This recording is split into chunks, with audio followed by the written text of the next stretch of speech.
Pola konsumsi pangan beragam, bergizi, seimbang, dan aman ini juga mengarahkan agar pemanfaatan pangan dalam tubuh dapat optimal. Dengan peningkatan kesadaran atas pentingnya pola konsumsi beragam dengan gizi seimbang, mencakup energi, protein, vitamin, dan mineral, serta aman.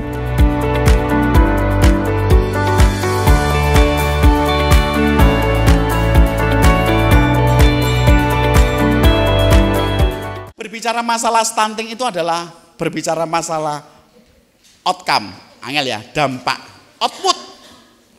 Jadi stunting itu bukan input, bukan proses, tapi output atau outcome, teman-teman sekalian. Kalau di sungai itu bukan hulunya tapi hilir. Jadi kalau seandainya ada anak yang stunting, ada 5.000 balita di Kabupaten Tulungagung yang stunting, teman-teman sekalian, maka jangan disalahkan anaknya, salah. Tapi lihatlah teman-teman sekalian, ini loh sebelumnya. Anak yang stunting setelah dikaji oleh Dinas Kesehatan, ternyata karena tidak diberikan ASI eksklusif, prosesnya sudah jalan. Maka penyiangan benahi ASI eksklusifnya. Ternyata di sini itu adalah bahwa TKI atau tenaga kerja wanita yang ke luar negeri itu ada seleksi payudara misalkan. Maka khawatir menyusuinya itu bertambah jelek. Nah ini foto saya untuk ngajari. Saya kalau ngajari ASI itu senang, Bu. Apalagi ngajari itu. Bu, ASI itu cukup. Mulai 8 bulan kehamilan, itu hormon prolaktin itu muncul. Nggak usah khawatir kalau pengen punya anak yang masih perawan, nyun sewu, yang payudaranya kecil nggak usah khawatir. Sebab ketika usia kehamilan 8 bulan, hormon prolaktin itu muncul. Dan itu cukup ketika 0 sampai 6 bulan. Tidak melihat bentuk payudara, Bu. Besar, kecil, modelnya begini, model. Nggak usah luar biasa. Nah ini disampaikan pada masyarakat. Dan ini kalau bisa dengan literasi, dengan nada guyon. Kalau penjenengan itu misalkan berbicara masalah ASI, narasumbernya itu wong wedok, biasa, Bu, gak direken. Podo ae, podo duwene.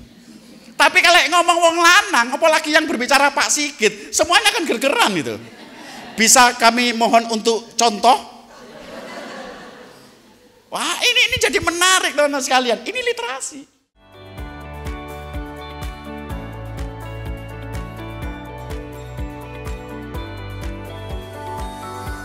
Kegiatan yang berlangsung ini juga terdapat sesi tanya jawab.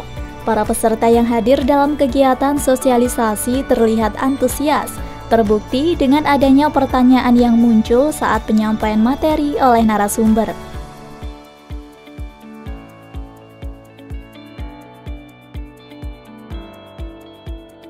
Yang pertama untuk Pak Andri, karena nyun sewu saya sama Bu Ida ini sama penyuka kopi Bapak. Jadi begitu tadi sudah yang Bapak sampaikan tadi, yang benar kalau gitu penyajian kopi itu seperti apa? Khususnya bagi penderita diabetes Bapak. Fungsi daripada kopi di situ ada kafeinnya. Kafein yang alamiah itu adalah membuat saraf-saraf, terutama saraf yang di otak, itu justru malah bekerja dengan optimal, bekerja dengan bagus. Ya, gitu.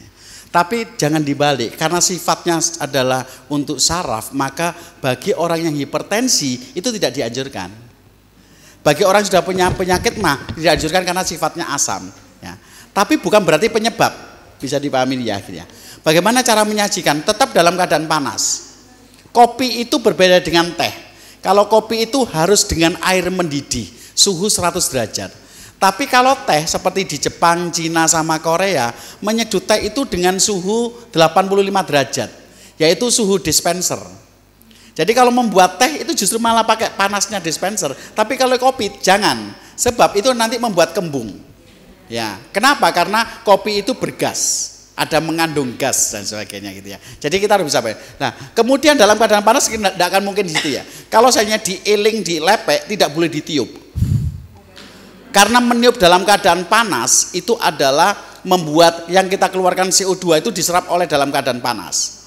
Kalau pengen mengambil nasi dari magic jar untuk melihat dia itu sudah hangat atau tidak hangat, lihatlah asapnya. Kalau sudah tidak ada asap berarti itu sudah enak dinikmati. Jangan ditiup. Gitu ya. Nah, kemudian tunggu dulu. Itu penjenengan akan merasakan enak nikmatnya ketika penjenengan itu adalah dalam keadaan panas. Ya, atau diam dulu 3 teguk gitu, jangan sampai terlalu dingin. Ya, hangat diminum lagi. Setelah itu habiskan. Ya. Bagaimana dengan diabetes? Diabetes itu hubungannya dengan gula. Karena kelenjar pankreasnya itu rusak, tubuh tidak mampu mencerna gula dengan maksimal. Sehingga di dalam darah itu banyak sekali gula yang tidak bisa dicerna oleh tubuh menjadi tenaga. Maka kadar gula di dalam darah diabetes itu meningkat. Sehingga makanan tidak boleh yang mengandung gula. Minum kopi, yaitu tanpa gula, aman. Atau penjenengan minum kopi adalah supaya gulanya itu tadi diserap secara lambat, maka jangan gula pasir tapi gula merah. Itu strateginya, enggak apa-apa. Pemirsa, pangan merupakan kebutuhan utama yang harus dipenuhi.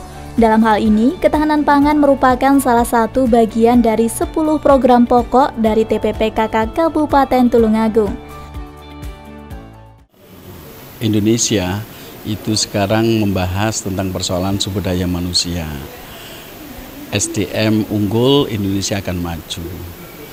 Sumber daya manusia Indonesia itu tidak akan unggul kalau seandainya persoalan stunting itu tidak dicegah dan tidak diatasi. Jadi stunting itu adalah kondisi di mana seseorang itu kurang gizi dalam jangka waktu yang lama, terutama pada 1000 hari pertama kehidupan pada saat kehamilan sampai anak usia 2 tahun. Kenapa itu penting? Karena untuk mencegah dan menanggulangi pada 1000 hari pertama kehidupan, itu adalah otak itu terbentuk. Otak itu terbentuk dengan maksimal ketika anak usia 1000 hari pertama kehidupan. Untuk itu kita harus menyampaikan bahwa berikan gizi yang terbaik pada saat kehamilan, ketika anak usia 0 sampai 6 bulan diberi ASI eksklusif sampai diberi makanan pendamping ASI yang tepat. Stunting itu bukan kerdil atau cebol atau kuntet, karena kerdil cebol itu adalah cacat fisik. Stunting itu adalah gagal tumbuh di mana tinggi badannya terlihat lebih pendek dari sebayanya. Stunting bukan faktor genetik. Stunting bukan faktor keturunan karena bapak ibu yang tinggi belum tentu anaknya tinggi. Sehingga untuk mempercepat supaya anak itu lebih tinggi sebelum usia 21 tahun laki-laki sampai 19 tahun perempuan, maka ada 2 cara supaya dia itu lebih cepat tinggi agar otaknya itu bisa terbentuk dengan bagus, kemudian bisa bekerja maksimal. Yang pertama adalah diperbanyak konsumsi atau makan yang banyak mengandung protein hewani, yaitu pada susu, telur, daging, dan ikan. Ikan jangan sampai lupa, ikan itu adalah ikan laut maupun ikan tawar, itu banyak mengandung zinc dan itu relatif lebih murah. Nah, konsumsi semacam ini akan menjadi lebih tepat kalau seandainya ibu PKK itu mampu memberikan pencerahan kepada masyarakat pentingnya makanan yang B2SA, yang beragam, bergizi, seimbang, dan aman. Kenapa? Karena dengan konsumsi B2SA berarti protein hewaninya masuk, kemudian zinc-nya itu juga dikonsumsi, yang terjadi stunting bisa teratasi.